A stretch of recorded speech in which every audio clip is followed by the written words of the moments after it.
Jadi ditemukan di Cina Allahumma sholli ala sayyidina Muhammad Indonesia itu menggunakan kertas pada tahun 1783 pada zaman pemerintahan Belanda. Kemudian dicetak pada tahun 1946 setelah kemerdekaan. Kemudian seiring berjalannya waktu, bahwasanya ketika terjadi revolusi internet sekitar tahun 80-90, kebutuhan manusia sudah berpindah dari yang harus jual beli secara face to face, harus bertemu, kemudian harus ada kemudian ketika sudah ada internet, saya 20 tahun yang lalu beli sesuatu tidak bertemu dengan penjual. Jadi saya menggunakan transferan, kemudian dari modifikasi atau struktur perubahan uang itu dari mata uang kertas, kemudian terjadilah pengumpulan uang di bank untuk mengamankan. Mungkin saya atau jenengan pun tidak pasti akan takut ketika pegang uang banyak, apalagi mungkin dalam bentuk dinar atau dirham dalam bentuk banyak. Maka di situ berdirilah sebuah bank yang memfasilitasi uang kita supaya aman. Jadi terus kemudian di era tahun 2000-an, 2010 juga sudah revolusi lagi menjadi uang digital. Uang digital itu sekarang juga sudah banyak dipakai. Ada mungkin kalau jenengan biasa belanja di Shopee, ada namanya ShopeePay, ada namanya OVO, ada namanya GoPay. Itu semua bisa ditransaksikan dan ada uangnya. Jadi salah satu contoh, saya ke Alfamart beli sesuatu. Sekarang ketika dompet saya ketinggalan, yang penting saya bawa HP, saya sudah tidak bingung, bisa di-scan, kemudian barang bawaan saya sudah bisa terbayar. Jadi fasilitas pihak ketiga. Nah, begitu pula dengan cryptocurrency ini. Saya sih bukan tenaga ahli, cuman saya sudah bermain di Bitcoin. Cryptocurrency itu ada banyak Pak jumlahnya. Ada Bitcoin, ada Dogecoin, ada banyaklah puluhan, dan semuanya itu juga bisa diuangkan. Saya dulu sempat berpikir memang kalau uang disimpan di ATM itu kan ketika wujudnya juga ada, tapi ketika sudah masuk ke Bitcoin atau ke internet itu sudah tidak bisa diakses dalam bentuk fisik, tapi bisa diuangkan. Salah satu contoh sekarang dulu bulan November tahun lalu nilai Bitcoin itu sekitar 180 juta Pak. 180 juta per koin. Nah, kemudian selang 6 bulan kemudian itu sekitar 400 juta. Dan kemarin sekitar belum ada 1 minggu kemarin itu sudah mencapai di angka 935 juta per satu koin. Nah, permasalahan bagi saya apa? Karena saya berkecimpung di dunia internet, saya itu sering beli-beli selain di dalam negeri, saya juga beli di luar negeri. Ada beberapa penjual, mereka itu tidak mau menerima menggunakan Visa, kartu kredit. Kartu kredit pun sama, itu pihak ketiga, sama seperti OVO, ShopeePay. Jadi mereka nanti ngambil keuntungan dari fee transaksi. Nah, mereka tidak mau menggunakan Visa tersebut. Mereka menginginkannya hanya menggunakan cryptocurrency, yaitu Bitcoin tadi. Nah, adapun nilainya itu tergantung. Misalkan saya beli $10 nih, berarti 0,00 sekian Bitcoin. Nah, jadi bisa ditransaksikan, terus kemudian setelah saya transaksi maka barang akan dikirim. Nah, kelebihannya, nggak tahu kelebihan atau kekurangan, kalau data bank kita punya buku tabungan, itu kan tahu alamat saya, misalkan alamat Majenang, dusun ini, desa ini. Kalau Bitcoin itu tidak perlu data, tidak perlu nama, hanya kode digital maupun numerik digabungkan itu sekitar 30 angka dan numerik. Jumlahnya berapa Bitcoin itu? Jumlahnya sekitar 21 juta di seluruh dunia, dan kebetulan diciptakan oleh Satoshi Nakamoto dari Jepang. Itu juga nggak tahu dia itu manusia dalam wujud nama yang sebenarnya, ataukah dia sekelompok organisasi, ataukah dia nama samaran. Karena kan banyak sekali nama-nama, kalau zaman dulu nama pena ya, kalau di internet itu juga ada nama samaran yang tidak ingin dikasih tahu, tidak ingin diketahui namanya itu siapa. Jadi menggunakan nama samaran. Dia itu menciptakan sekitar 21 juta Bitcoin. Jadi 21 juta koin yang sampai sekarang itu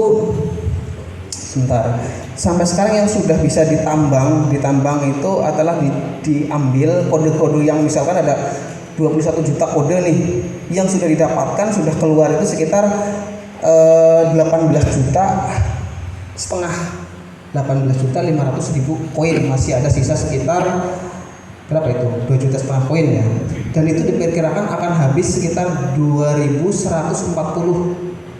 Sekarang tahun berapa? 2021. Itu akan habis sekitar diperkirakan tahun 2140. Ya gitu. Nah, kemudian oke ya. Nah, terus kemudian nyimpannya di mana Bitcoin ini kok bisa jadi uang? Sama seperti bank. Ada bank BCA, ada bank Mandiri, ada bank BNI, ada banyak lah. Nah, di Bitcoin pun ada itu namanya wallet. Wallet itu bisa diakses dengan bisa buka, ada Indodax ya, ada Luno, ada Thrift, ada rekeningku.com, ada Take Money dan lain sebagainya. Itu sama seperti bank-bank yang menjadi fasilitas kita bertransaksi. Keuntungannya dari mana? Bank itu keuntungannya dari fee. Misalkan ketika terjadi transaksi si wallet ini mengambil keuntungan sekitar 0,005 Bitcoin. Jadi kalau misalkan tergantung, kalau misalkan sekarang dulu pas waktu sekitar harga 250 juta, dia fee-nya sekitar 200 juta dia ngambil, 200 ribu dia ngambil. Jadi kalau semakin tinggi nilai Bitcoinnya, dia juga semakin keuntungannya lebih banyak. Kayak gitu. Jadi ketika saya mau beli, bagaimana caranya? Saya punya rekening BNI ini, saya mau deposit, saya mau beli Bitcoin. Saya nggak menambang, karena menghasilkan Bitcoin itu ada dua, dengan cara membeli, dengan cara menambang. Menambang itu bukan seperti menambang batu bara yang menggunakan alat berat, tapi menggunakan komputer yang super canggih yang bisa memecahkan kode-kode 30 digit tadi yang jumlahnya 21 juta untuk kita ambil. Udah nggak? Udah ya? Ya seperti itu. Ya karena saya sebagai pelaku ya gitu, jadi paham. Jadi kalau emas itu dicarinya di tanah ya, tapi kalau cryptocurrency ini, Bitcoin ini, kalau yang lain saya tidak bicara yang lain, saya bicara Bitcoin itu ditambangnya dengan CPU dengan VGA tinggi, dengan prosesor tinggi, satunya mungkin bisa nyampe 15 sampai 30 juta satu prosesor. Itu saya lihat bukan teman saya lihat orang-orang yang kayak di TikTok, di YouTube itu punya beberapa CPU, dia itu nanti disambungkan dengan wallet atau blockchain yang terhubung, semuanya terhubung. Jadi ketika saya punya satu Bitcoin, kodenya misalkan 05xxx, saya jual, itu saya tidak bisa menjual kode itu lagi. Kita kan pakainya kode, bukan pakai uang. Jadi kode itu ketika dijual tidak bisa digunakan lagi oleh saya. Misalkan kode ini saya punya, dijual ke Ustadz Fatur Rahman, maka beliau yang punya kode itu, saya nggak bisa pakai lagi. Dan itu sudah terhubung yang namanya blockchain. Jadi tidak ada yang bisa kontrol, dan semuanya terkontrol oleh jaringan. Jadi tidak seperti pemerintah. Kalau pemerintah kan biar misalkan dolarnya 14.000 gimana caranya, biar dolarnya misalkan jadi 10.000 gimana caranya. Kalau ini enggak. Jadi saling terhubung dan tidak ada yang bisa mengontrol. Naik berdasarkan permintaan. Ketika permintaan banyak, transaksi banyak, maka nilainya akan tinggi. Ketika ada statement sama juga ketika uang kertas di dalam suatu negara juga akan naik turun ketika mungkin ada statement politik, ada gejolak politik, ada apa lagi, kerusakan atau dan lain sebagainya. Dolar pun seperti itu. Dolar pun kan ada kadang naik kadang turun. Nah, Bitcoin pun sama seperti itu. Jadi terus kemudian yang dari permasalahan biasanya trader itu memanfaatkan nilai yang naik turun itu menjadi sebuah keuntungan, baik itu saham, forex. Saya misalkan saham nih, saya punya perusahaan misalkan PT Denatur Indonesia, saya punya 80% saham di perusahaan saya bisa jual saham itu. Misalkan aset perusahaan saya itu ada tanah, ada mesin, ada omset, ada sumber daya, misalkan nilainya 1 triliun. saya punya 80% saham, berarti saya punya 800 miliar. Itu misalkan lah. Saya butuh dana nih, saya buat modal mau buka pabrik lagi, maka saya bisa jualnya kemana? Nanti ada istilahnya IPO, itu buka di bursa saham. Saya jual ke bursa saham misalkan 10%nya berarti kan misalkan 10 miliar ya, itu bisa saya jual dan itu bisa saya uangkan. Nah dari nilai-nilai itu bisa naik dan bisa turun. Mungkin ketika perusahaan saya rugi atau ketika perusahaan saya punya hutang, itu maka nilai saham saya akan turun. Tapi ketika keuntungan perusahaan saya naik, maka saham saya itu akan naik. Begitu pula di uang, sama juga sebenarnya. Kalau bagi saya entah itu forex, entah itu cryptocurrency, entah itu saham, jadi dia itu hanya mengambil keuntungan di proses naik dan turunnya barang tersebut, jasa tersebut. Ya kalau ketika turun, misalkan kita beli, ketika naik kita jual. Salah satu contoh, saya 6 bulan lalu saya punya saldo di Bitcoin itu nilai sekitar 20 juta. Gak banyak sih, 20 juta. Nah pas waktu itu harganya sekitar 750 juta satu koin. Saya beli 20 juta karena saya sering transaksi di luar negeri. Saya niatnya memang bukan untuk trading, bukan untuk jual beli, karena saya belum tahu nih hukumnya halal apa haram. Sementara saya butuh buat transaksi, kan saya harus punya loh. Yang saya ketika saya harus punya, harus beli sesuatu yang saya butuhkan, dan penjual itu hanya menggunakan itu, ya mungkin saya merem dulu lah, saya beli dulu. Yang penting saya bukan buat trading dulu. Halo, kata saya mulai tanya jawab nggih. Oh gitu nggih. Nggih, monggo. Oke. Sabaranipun pangapunten, niki kira-kira sudah mendapat gambaran nggih. Ya, makanya saya kira agar lebih mempertajam pemahaman kita, langsung kita tanya jawab. Pertama kulure beri tanglet supaya dengan mahmire kulure. Pertama ngeten Mas Awan, itu berarti Bitcoin intinya tidak ada bendanya, hanya kode-kode. Lah kode bisa menjadi rega karena memang permainan organisasi tersebut. Satu, kan ya? Nah, itu bedanya dengan saham. Nah, saham itu ada bendanya. Kita beli saham berarti kita memiliki sekian persen dari perusahaan. Video terus. Terus? Ya. Ya, boleh. Kalau saya antusias yang baca dulu silakan. Ya, lebih terang. Ya. Ada saya dulu. Ngapunten kula melu bingung. Masalahnya ngeten lho, wong arisan sing ketok wonge wae kadang ditipu gitu lho. Lah ini kok diawang-awang, bahasa kita loh, bahasa beliau ngomong IT ya tahu. Lah itu kalau terjadi terjadi penggelapan lah, kalau orang-orang arisan kan ngoten nggih, tenda biru wis kumpul pirang-pirang supaya orang semangat, kasih keuntungan besar dulu biar orang semakin semangat. Tapi ketika sudah terkumpul uang banyak baru dia lari. Nah, yang saya tanyakan di dalam kaitannya uang digital, ketika terjadi seperti itu siapa yang bertanggung jawab gitu? Jadi ketika ada semacam huruf atau penipuan, itu siapa yang kita ke siapa? Lawang Bank BLI Senturi saja sampai hari ini saya kangelan pada duitnya ono, kantornya ono, gitu loh. Nah ini kan hal yang tidak kelihatan, ini menjadi pertanyaan saya sejak kemarin. Ini hilang di duitnya jaluin sopo, gitu loh. Nanti 3 ya, supaya nanti jawabnya langsung 3. Pertanyaan pertama dari Kiai Dalami tadi, nomor 2 silakan bisa dulu. Assalamualaikum warahmatullahi wabarakatuh. Ya, saya MPC. Pertama saya tadi yang bertanya, kedua Kiai Dalami, nomor 3 dari MPC NU Gabung. Terima kasih waktunya. Setelah mendengar paparan daripada pelaku Bitcoin, itu ada beberapa yang kelihatannya masih janggal. Satu adalah dalam segi tata kerja kelola, atau dalam istilah saya adalah maf'ul bih-nya itu, bentuk dari penukaran itu untuk apa kerjanya, karena itu kan belum dijelaskan. Saya masih bingung. Nukar anu mama sewu konek munggah ditukar di 2.000 atau mudun terus, itu bentuk kerja itu bagaimana? Sistemnya itu loh. Oke, paham. Ya. Jadi nek perusahaan kan cara kerjanya kan diputer-puter Ya, uangnya itu gede lah. tapi ada Itu- sebuah ini, ya. ya, sebuah penambahan taruhlah penambangan emas itu juga Ya. susah banyak. Nah, Ya. kalau di sini hanya taruhlah kita ya saya tahu di Indodax itu berbagai macam Bitcoin itu banyak sekali. Nah, di situ nanti ada turun naiknya.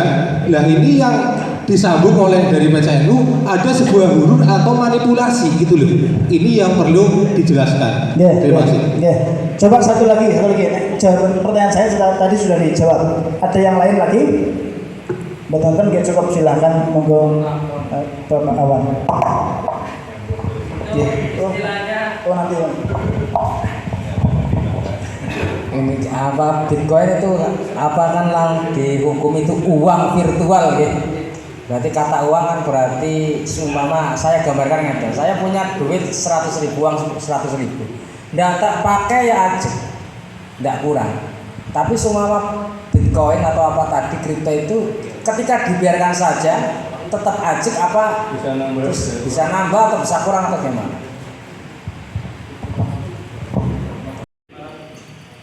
Ibadah yang sangat panjang itu kerjanya karena apa tulisannya setorkan lebih mudah dibaca. Mal itu sesuatu yang mutamawal, yang bisa ada harganya, bisa diuangkan. Tadi yang sana kan sampai menjelaskan yang adanya maknawi itu loh, maknawi. Iya. Maksudnya ini mungkin bahasa ulama. Ada nggak tulisannya yang bisa di bawah sini? Ada. Tulisan secara fisik ini loh biasa. Ini karena bahasa. Coba di WA kan ke saya, coba nanti bisa dibaca coba. Screenshot kirim WA. Nah, screenshot coba. Nomor WA. 085 Iya tadi itu nomor. tulis coba tulis nomor saya, nanti dikirimin sih biar saya baca coba. 085 wadah 4G 085 228 733 037. Semua mencatat coba, yang gandrung juga kirimkan tabelnya biar nanti saya baca. Jadi berarti namanya tidak ada sampai pada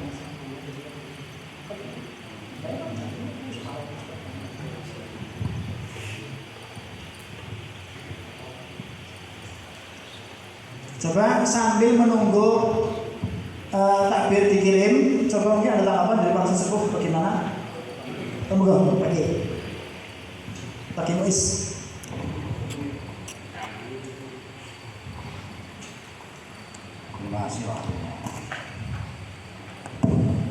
Terima kasih waktunya. Jadi sebenarnya menurut kami itu persoalannya itu pengakuan pemerintah kripto sebagai komoditi itu menurut pandangan fikih itu masih belum diterima gitu kan. Ini yang menjadi soalan itu kan. Gitu kan. Kalau begini soalnya, jadi pemerintah mengakui kripto itu sebagai komoditi ini belum sah itu kan. Belum sah. Nah, jadi kalau kita sudah sepakat belum sah pengakuan pemerintah terhadap kripto sebagai komoditi, ya berarti kan ini termasuk jelas hukumnya. Maksudnya ini kan tadi ada takbir dari belakang bahwa sesuatu yang sudah bisa diperjualbelikan walaupun oleh sebagian orang itu sudah termasuk matang. Takbir belakang itu gimana nanggapinnya? Gini, tadi kan begini kan. Kalau sil'ah itu, kalau sil'ah ini jelas itu kan sebagai, kalau komoditi ini sil'ah itu kan. Nah, itu kan. Nah cuma sil'ah itu kan, sil'ah itu kan, ini kan juga belum jelas sekali kan. Artinya begini, artinya untuk melarikan kripto sebagai komoditi ini jelas dari kita itu belum bisa menerima lah itu kan. Itu sih. Ini yang saya berpegang kepada takbir syafi'iyah saja, gimana? Iya. Ya, karena kan tadi ada dua takbir yang dari gandrung syafi'iyah memang harus berlaku untuk semua orang. Kalau dari yang adipala itu cukup hanya berlaku untuk sebagian orang saja sudah bisa dikatakan sebagai sil'ah menurut mazhab Hanafi dalam fikih Islam. Ya kalau memang sebagian ini kalau bisa berlaku sebagian kelompok ini kan bisa karena kalau yang ini yang bisa memanfaatkan itu adalah orang-orang yang memang sudah punya nomornya itu kan yang sudah itu kan. Ini kalau memang begitu yang harus diterima itu. Ini artinya kalau memang bisa diakui tidak merata hanya sekelompok saja kok yang memanfaatkan hanya sekelompok saja termasuk silah ini mungkin bisa saja. Ya itu mazhab Hanafi tadi bisa. Hanafi. Makanya apakah akan kita akomodir juga dengan Hanafi atau belum? Kalau memang ada itu mungkin bisa itu kan. Coba dulu ya. Dulu tambah boleh. Saya ini kalau pandangan saya harus dipilah satu bahwa cryptocurrency sebagai alat tukar dan sebagai investasi. Kalau Bitcoin dan teman-temannya itu sebagai alat tukar, kalau menurut saya bisa mengambil takbir dari fikih Islami tadi bahwa itu sah. Tapi bagi orang yang mengakuinya, tentu saja Bitcoin itu tidak akan berlaku bagi kita yang tidak bisa jual beli masalah itu. Dan juga kayaknya ya pembelinya nggak mau, nggak tahu. Jadi itu sah bagi komunitas itu tadi yang bisa bahkan mengharuskan harus membayar pakai kripto itu. Jadi menurut saya sah-sah saja masuk kategori sil'ah sebagai alat tukar. Tapi sebagai investasi menurut saya tentu akan menjadi haram. Karena investasi itu kan kayak judi gitu loh. Jadi dia beli ketika murah, jual ketika mahal kan sama dengan bursa efek gitu. Nah ini yang akan menjadi haram adalah ketika dia memanfaatkan Bitcoin sebagai alat pencari untung dengan memanfaatkan fluktuasi harga. Itu menurut saya itu haram di situ. Tapi kalau sebagai haram karena judi ya itu. Karena itu maksud gambling, judi. Gambling ya. Ada kimar. Kalau di sini saya cukup pakai tabir fikih Islami bahwa ini kripto sebagai alat tukar menurut saya bisa disahkan. Tapi itu sah belum tentu halal. Karena mungkin ada amrun kharij, ada hal di luar yang bisa membahayakan stabilitas uang negara. Kalau mata uang rupiah itu menjadi terganggu dengan adanya uang digital, mungkin bisa menjadi haram. Haram itu bukan berarti tidak sah ya. Haram di amrun kharij, bukan karena mata uangnya, tapi karena amrun kharij. Begitu.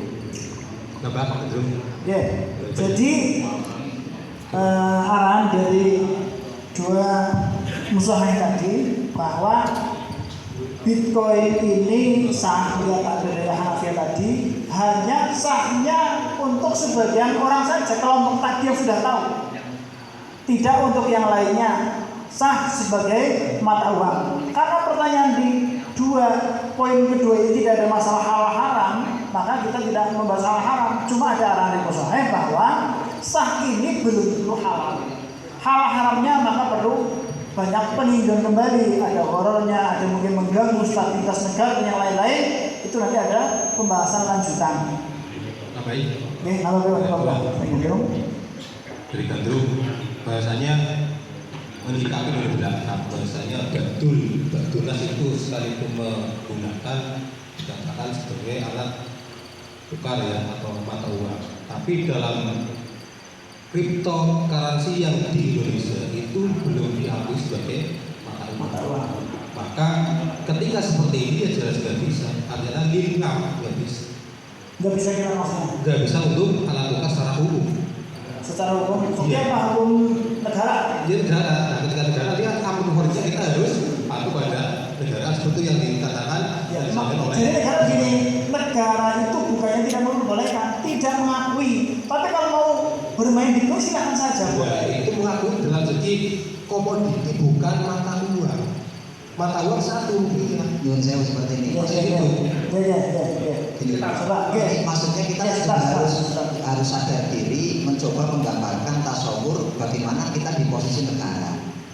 Mestinya dilema ketika kita mau akui ini adalah menunjang mengganggu stabilitas rupiah sebagai mata uang asli. Ketika tidak diakui, banyak sekali investor dari dalam negeri yang uangnya ini termasuk triliunan. Ini masuknya tidak sudah di Indonesia tidak terkontrol bahkan negara, makanya ada solusi sementara dari pemerintah berarti sementara kami akui dulu ini sebagai barang yang berharga. Berarti kalau dari Hanafiah kan mewakili baik mal atau mutamawal itu sudah bisa dilakukan transaksi jual beli sah indah syar'i Hanafiah meskipun gak dunas. Berarti kalau gak dunas saja sudah sah, berarti kan ya apalagi kalau sekelas negara sudah mengakui. Coba Saya teringat kasus Fitum dulu kalau masih ada yang tahu Fitum. Sebentar, saya selesai dulu. Fitum dulu kan kenapa tidak legal di Indonesia dan secara hukum fikih pernah dibahas itu karena salah satunya faktor yang mendasarnya adalah tidak dilegalkan oleh OJK. Itu Fitum dulu, saya satu VPW $1 dulu kursnya. Tapi karena itu adalah aplikasi yang belum masuk ke Play Store dan tidak legal di OJK, makanya ditutup. Ya, berarti ada peran besar negara yang bisa melegalkan hukum syar'i ketika kaitannya dengan muamalah.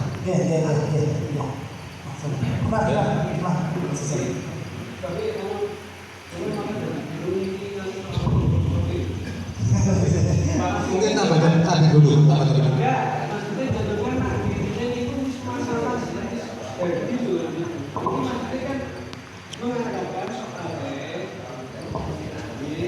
Bisa diakui sebagai komoditi berdasarkan pengaturan pemerintah dan hanya didasarkan objeknya HFI menjadikan komoditi ini sudah ditulis dan panjenengan menyebutkan kepada semuanya itu sudah ada yang ditulis di sini dan yang tidak ada objek di sini loh maksud ini di dalam review soal 3 penjelasannya pada faktor penetapan aset kripto menjadi komoditi ada 4. Berarti kalau itu ini yang tidak ada ininya loh.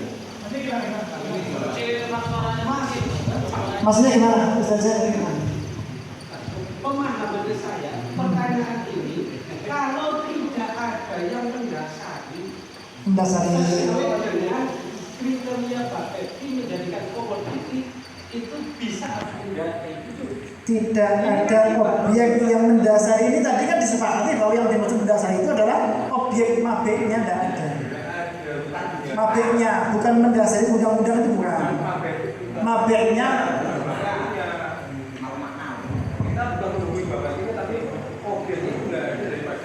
objek mabeknya itu kalau menurut saya arahnya tadi seperti yang disampaikan Mithilani kalau saya nggak bisa yang dari narasumber ini jadi sudah berjalan seperti sekarang tapi tidak ada kesesuaian dengan yang ada di Bapepti menurut fikih itu bagaimana boleh atau tidak ada kesesuaian dengan peraturan Bapepti menjadikan komoditi.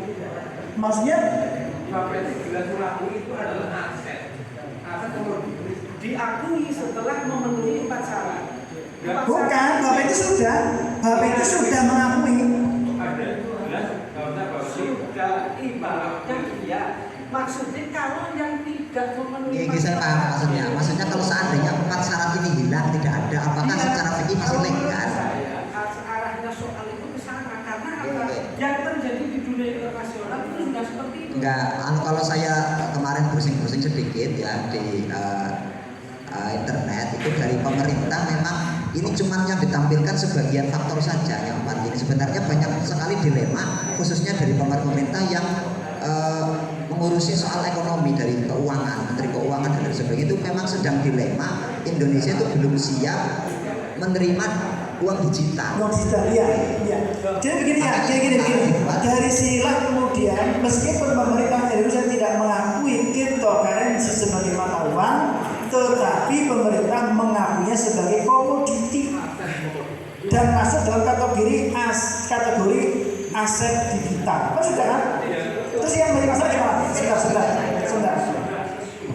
Dengan peraturan Bapepti. Terus? Ketika yang belum sesuai. Contoh yang tidak sebelumnya, contohnya apa? Contohnya Fokus dulu, dengarkan. Tidak memenuhi syarat-syarat Bapepti. Dia contoh bagaimana? Ini tadi kan sudah ada sesuai dengan syarat yang 1, 2, sampai 3, sampai 4 ini semuanya sama dengan syarat yang ditanyakan jadi begini ya. Jadi menurut Ustazah itu yang ditanyakan bukan ini, bukan Bitcoin, Ethereum, Polkadot itu yang sudah mengesahkan. Seumpama ada yang baru lagi belum mengesahkan gimana? Bukan dengan yang baru. Jadi Bitcoin itu yang tidak sesuai dengan NFT. Apa ada? Ada. Contoh yang saya ada. Mungkin yang dikenali dari yang bertanya gini, ada dua kriteria Bitcoin yang memang ada sebuah nilai aset yang ada penjaminnya seperti yang tadi dikatakan oleh narasumber dari berbagai nomor koin itu sudah ada, itu sudah jelas. Yang kedua, ya, dan yang inilah yang sesuai dengan yang direkomendasikan daripada Bapak itu sebagai aset sebuah komoditi. yang tidak. Walaupun ini artinya gini, itu pun masih bertentangan bahwasanya cryptocurrency itu yang ada penjaminan itu masih bertentangan, itu bukan sebagai mata uang dan bisa dan bisa mengganggu keuangan negara hanya dengan rupiah. Yang kedua adalah Bitcoin yang masih bernilai tidak memenuhi kriteria daripada Bapeti. Tidak, ya untuk contoh mungkin yang dari Enggak ada tapi berarti kan kembali soal lagi sudah. Saya kan nanti kembali resio ke depan lagi. Nah itu kan memang seperti itu lah. Ya, makanya contohnya apa? Kalau jangan adik-adik kan ya. Iya. Contohnya apa yang belum memenuhi? Iya tadi kan sudah dipaparkan oleh narasumber panjang lebar begini. Dan kita masuk menanyakan yang lain lagi. Ya ini yang adalah masalahnya begini. Hari ini ada produk namanya IDM. Iya coba. Sebentar, ini bentar lagi guys, sebentar. Pokoknya sekarang kita bahas yang di sini aja sesuai dengan arahan tadi. Ini sudah mulai proses. Ya, Ini kan ada teman saya ini ada jawaban. Lain-lain akan ditafsir bahwa karena apa kripto itu ada yang memiliki aset dan ada yang tidak. Iya. Iya lah Mas, memang sepaham kami kripto itu kan bermacam-macam. Ada yang memang bahasa panjenengan ada penjamin, ada yang katakanlah abal-abal tanpa penjamin, dia pokoknya bikin koin terus bikin jaringan dan sebagainya, tapi itu bahasa yang paling mudah ya tanpa penjaminannya. Saya ingin meluruskan Gandrung ini jangan membuat rancu terkait penyebutan semua koin disebut Bitcoin. Iya kan? Bitcoin itu satu jenis kripto, itu namanya Bitcoin. Nah, Bitcoin itu termasuk yang ada penjaminnya. Bukan seperti yang mau kripto itu ada 10.000 kalau tidak salah dari pemerintah. Tapi yang masuk ke Indonesia baru yang diakui sebagai komoditi 200-an. Dan tidak semua kripto itu namanya Bitcoin maksud saya. Saya ingin meluruskan Gandrung itu. Berarti kan masuk ke pertanyaan tadi dan Cuma gini ya, tapi kan memang dari awal ini kan sudah berbeda dalam takrif sil'ah. Indah Syafi'iyah, indah Hanafiyah. Sehingga ya jawabannya akan berbeda. Menurut saya akan tetap tidak. Kalau dari jawab terkait dengan transaksi sebagai alat tukar. Itu saya ikut mazhab yang Hanafi itu Pak. Iya, artinya ya. Sah, transaksi itu sah. Jangan diartikan alat tukar itu mesti mata uang. Yang saya sebutnya alat tukar. Saya menyatakan bahwa koin itu termasuk alat tukar karena dia bisa ditukar sebagai alat pembayaran, tapi bukan mata uang. Karena dia punya nilai katakanlah rata-rata hari ini distandarkan dengan dolar misalnya. Untuk satu Bitcoin sekian dolar, narasumber tadi sudah menjelaskan. Saya pikir itu tambahan Pak pimpinan. Jadi menurut saya kalau memang definisi mau ikut Syafi'iyah maka nggak masuk komoditi karena harus ada ainus syahadah kalau di sini atau mafidimah dengan jaminan. Kalau Hanafiyah berarti bisa. Ini kira-kira kita berani nggak kita Hanafiyah kita pakai baik haram atau halal nggak apa-apa. coba yang walayasi bin puasu. Silakan mau pakai yang haram silakan, pakai yang halal silakan. Kalau yang sudah kadung ya pakai yang halal. Jangan pakai yang haram. Iya.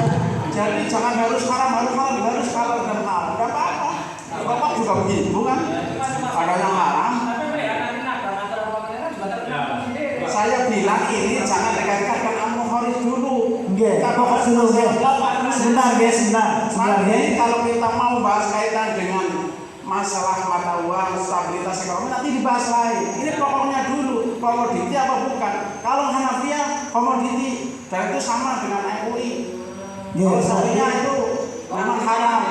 Ini kan Syafi'iyah kan mazhabnya orang NU, orang awam yang masih di pedesaan, sehingga maling NU itu mazhabnya Syafi'i. Buktinya orang belum nyolong asu. Nyolongnya mesti wedhus. Kalau mazhabnya Syafi'i.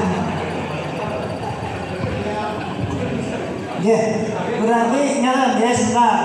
Berarti jawabannya apakah status cryptocurrency seperti Bitcoin, Ethereum, Ether, Polkadot bisa diakui sebagai komoditi berdasarkan pandangan pemerintah, sementara tidak ada objek yang mendasarinya? Jawabannya menurut mazhab Syafi'i tidak bisa.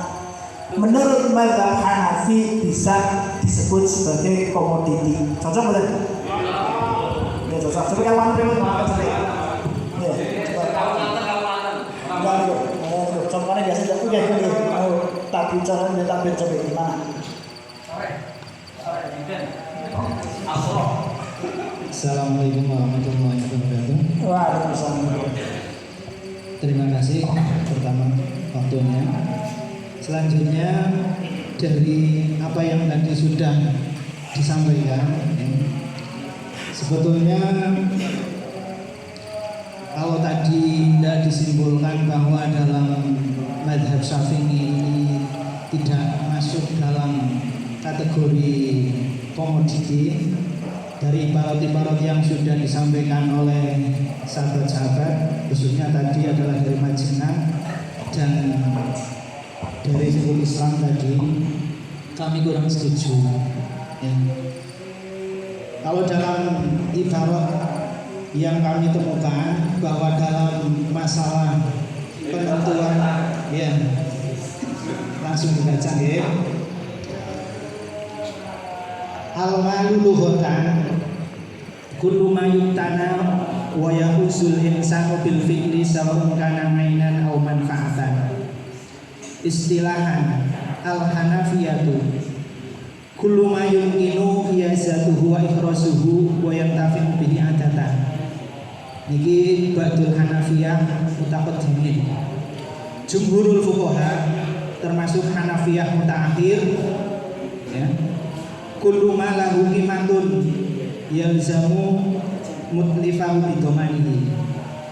Fal malu fil qanuni kullu dhi qimatin maliyatin. Kemudian dalam kesimpulan yang disampaikan oleh beliau Dr. Wahbah As-Suhaili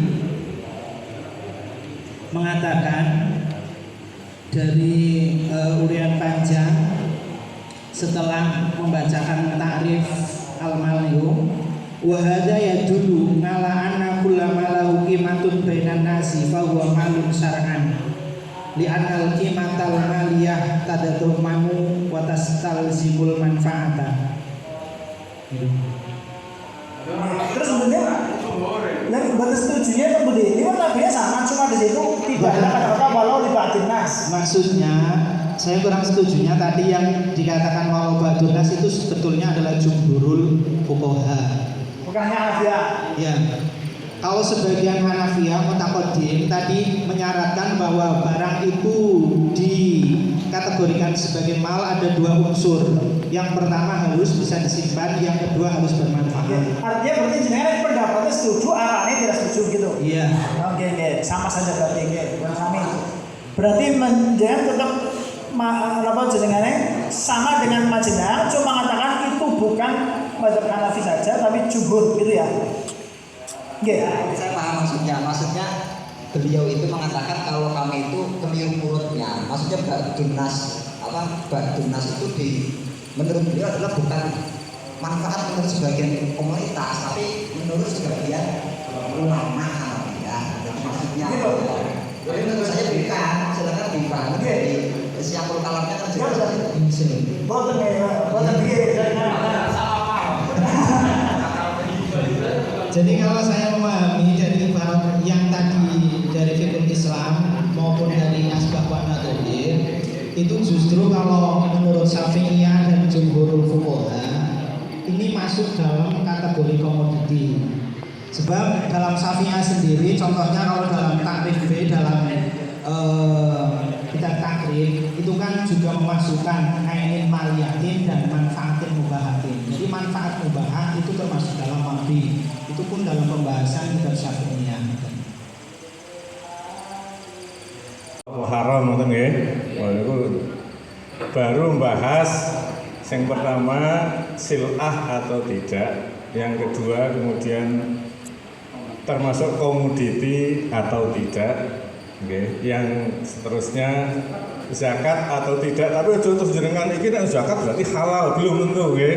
Ini nek duwe semono ki ngoten lho. Nek kira-kira ana duit numpuk semono ki lho. Wajib zakat napa mboten. Kita belum membahas tentang halal haramnya yang berkaitan dengan transaksi nggih. Yaitu soalnya sekarang sudah banyak sing dodolanan kayak niku bawa jenengan hasilnya oleh malah kon zakatnya kok PCNU. Satrasipun niki jare pasal 13 terus jam 13 niku sudah banyak yang demo. Nah niki ajeng istirahat dahar sholat terus balik walih nopo ajeng dahar sholat terus kundur.